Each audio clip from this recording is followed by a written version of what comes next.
we meet again it seems.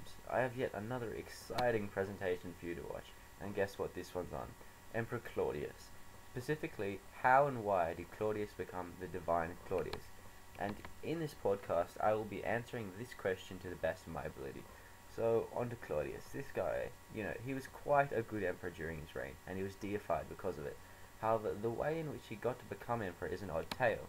He was a survivor and basically was in the right place at the right time, and ended up being pronounced emperor after Caligula's death by a legion of the Praetorian Guard. In this talk, I'm going to go into depth into how this happened. So basically, firstly I'm going to give you some very important background information and talk about the Julio-Claudian family tree. Then I'll go into Caligula's reign and Claudius's early life and his life during his reign. After that, it's on to the death of all the possible direct successors to the throne, the result of the assassination of Caligula, Claudius's rule, and then finally his death and deification. So firstly, where did Claudius fit within the dynasty of the Julio-Claudians? Well, he was born on 1st of August 10 BC. His parents were Nero Claudius Drusus and Antonia Minor, and he was brother to the great Germanicus, whose name he adopted when he became emperor. His maternal grandparents were Mark Antony and Octavia Minor. He was the great-great-grandnephew of Julius Caesar, and his paternal grandparents were Tiberius Claudius Nero and Livia. It is also worth noting that Claudius was Caligula's paternal uncle. So, apart from the family tree, there are other essential things that you need to know to understand this question. Claudius was one of the survivors in the Julio-Claudian family. He lived for 44 years through the reign of Augustus, Tiberius, and Caligula, and was the sole surviving adult male at the time of Caligula's death.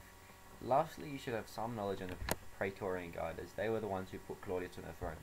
They were the only military force stationed in Italy and camped outside Rome. There were 10,000 fully trained soldiers within the Guard, and as they realized the power they had, the Praetorian Guard began to have a huge effect on who became emperor in the later years of the empire, as they were the ones with the actual real power. As great generals realized that the use of military force was the way to ultimate power, so too did the armies realize that they had an incredible influence on the empire. So now that you have an understanding of whom Claudius was and other important details, let's move on to Caligula's reign.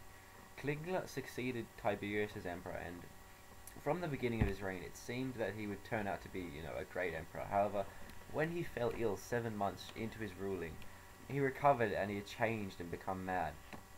He began to see himself as one of the divine, whose power matched that of Zeus and surpassed that of Jove. He went so far in his delusions that he had temples built dedicated to himself and replaced statues' heads with that of his own. During his mad reign, he spent the 27 million sesterces which Tiberius had amassed during his reign, and after spending all this money, he began to extort individuals for money, asking the public to lend money to the state, making new taxes, and increasing the old ones. Not only did Caligula do this, but in his mad campaigns in Gaul and Germany, he went to battle with the sea, having his soldiers slash at the waves and collect seashells as plunder. During his later years of his reign, he even had his horse made a senator. Caligula is portrayed by several contemporary sources as a horrible emperor, and it was this madness that brought an end to him. So, as you can see, Caligula was definitely a mad ruler, but now I'm going to talk about Claudius. So, as I said before, Claudius was a survivor, and this is fundamental in explaining why he became emperor. Claudius was put in the background for much of his life by his family, up until he was made emperor. He was born with a limp and deafness, and as such he could not serve in the army. He developed scholarly interest, particularly for history, and after writing works on the civil wars which reminded Augustus of how he was a descendant of Mark Antony, his chances for public office died. He attempted to get back into politics when Tiberius rose to power. However, he was rejected a consulship he requested and decided to retire back to a scholarly life. When Drusus died, some people wanted Claudius to become Tiberius's heir. However, this is during a time when Sejanus was peaking in his power, and Claudius downplayed this idea. When Caligula came to power, Claudius was made co-consul in 37 AD, and through the years after this, he was tormented by Caligula's madness, often abused by him and made the butt of jokes. So, with all that in mind, let's go into the death of all the possible Julio-Claudian family members who could have succeeded Caligula. Well, so at the time of Caligula's death, there was no heirs and no adopted sons to succeed him on the throne. Caligula had only had one legitimate child, who was Julia Drusilla.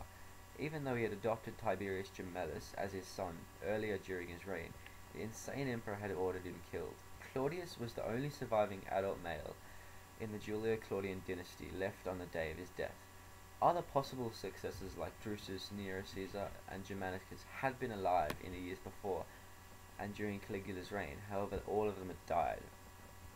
So, now that you have an understanding of the build-up to Claudius' ascension to becoming emperor, I'm now going to detail how it happened in Claudius' reign and then eventual deification.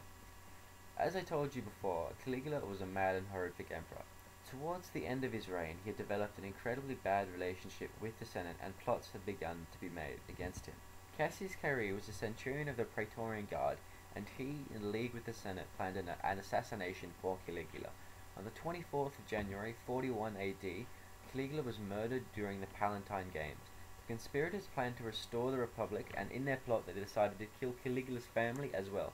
Both Caesonia and Julia Drusilla were killed. However, Claudius managed to escape to the palace, only to be found by a legion of the guard not directly loyal to Cassius. This legion of men then spirited Claudius off to safety to a nearby Praetorian camp. So at this point in time, Caligula had no heirs and no family alive, as you know. Claudius had been incredibly lucky not to be killed in the action and saved by the Praetorian Guard. Oddly enough, they then proclaimed Claudius princeps, as they were not in league with Cassius.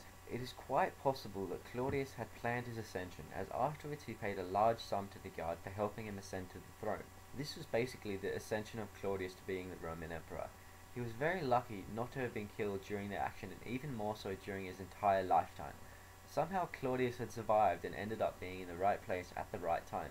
So first, the Senate did not like the idea of Claudius becoming emperor and gave numerous other possible successors. However, they did eventually give in and he was proclaimed emperor. Now let's talk about Claudius' rule. So, with his ascension to being emperor, one of the first actions he took was to make his rule legitimate. The first thing he did was secure the loyalty of the Praetorian Guard through large payments and change his name to Tiberius Claudius Caesar Augustus Germanicus, dropping the Nero part of his old name. This gave him protection and legitimized his rule, as he held power over the only military force within Italy, and the name you went by did change the public's outlook on you. During this early period, several attempts were made on his life, and there were ongoing hostilities between him and the Senate. Claudius then decided to expand the empire after this in order to gain military glory for himself and to gain legitimacy for his rule. This was the first time since the rule of Augustus that the empire had been expanded. Claudius invaded Britain in 43 AD and helped to conquer it, gaining a triumph for it and glorifying himself in the process. Not only did he conquer Britain, but he annexed Thrace, Norcium, Paphlona, Lycia, and Judea. Administratively, he did quite a number of things as well. Claudius endeavored to improve the judicial system and improve transport within Italy by building more roads. He was also the first emperor to begin to use educated freed slaves on his councils and in helping him run the empire. During his reign, the empire did not go to war with the Germans or Parthians. Claudius also undertook a number of construction projects, improving the port of Ostia, fixing several aqueducts, and creating 2 new ones. So now, as you can tell, compared to Caligula's reign, Claudius was quite the sane ruler who ruled the empire quite well. He managed to conquer Britain, something which Julius Caesar hadn't even done, and expand the empire almost to its peak. Administratively, he had made a number of reforms, making things much more efficient, and he had also begun the construction of aqueducts and drastically improved transport in Italy. Contemporary sources like Suetonius and Tacitus do portray Claudius quite badly, however it is likely that their views were swayed by the Senate. So finally, let's go on to Claudius' death and his deification. After ruling for 14 years, on the 13th of October 54 AD, Claudius died. It is quite probable he was killed by his power-hungry wife, Agrippina, who is said to have poisoned him. This is likely due to the fact that she wanted her son, Nero, on the throne. After his death, he was officially deified by Nero and the Senate. However, during his reign, through the conquest of Britain, he became worshipped by several people and had a temple dedicated to him in Camulodunum. With his deification, he later became known as the divine Claudius. So now, with all that in mind, it should be clear how and why Claudius became the divine Claudius.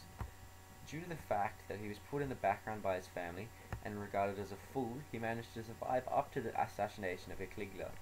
With his escape from the conspirators, he was luckily found by a legion of Praetorians who decided he should be the next emperor.